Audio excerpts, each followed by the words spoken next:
Sejak awal, Anderson tidak ingin sekedar membuat salinan mosaik. Ia mengumpulkan banyak anggota tim yang sebelumnya terlibat dalam pengembangan browser tersebut dan mulai membangun browser dari nol.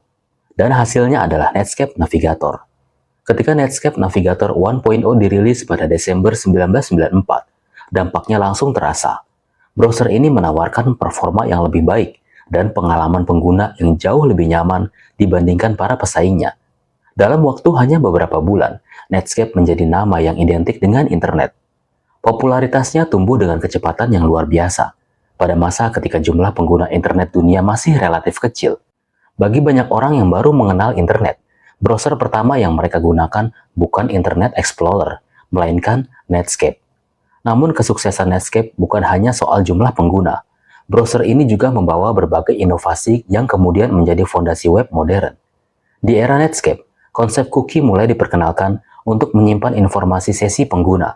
Teknologi ini memungkinkan seseorang tetap login ketika berpindah halaman atau menyimpan isi keranjang belanja saat berbelanja online. Netscape juga menjadi rumah bagi lahirnya JavaScript, bahasa pemrograman yang kelak menjadi salah satu komponen terpenting dalam pengembangan web. Selain itu, Netscape turut mempopulerkan SSL atau Secure Sockets Layer, teknologi enskripsi yang memungkinkan data dikirim secara aman melalui internet. Hingga saat ini, hampir setiap transaksi online menggunakan penerus teknologi tersebut. Kesuksesan itu mencapai puncak simbolis pada Agustus 1995 ketika Netscape melantai di bursa saham.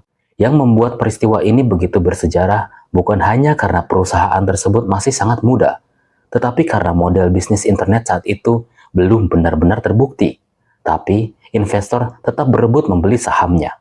Harga saham yang awalnya ditawarkan sekitar $28 langsung melonjak hingga lebih dari $70 pada hari pertama perdagangan. Nilai perusahaan menembus miliaran dolar, meskipun belum pernah mencetak keuntungan. Banyak pengamat menganggap momen ini sebagai awal dari demam.com yang kemudian mendominasi akhir dekade 1990-an.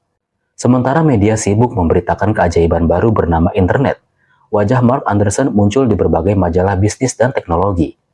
Ia menjadi simbol generasi baru, pengusaha muda yang percaya bahwa internet akan mengubah dunia. Namun di balik euforia tersebut, ada satu perusahaan yang mulai memperhatikan dengan serius. Perusahaan itu adalah Microsoft.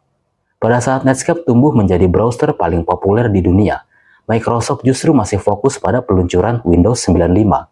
Mereka belum memahami sepenuhnya betapa pentingnya web bagi masa depan industri komputer. Dan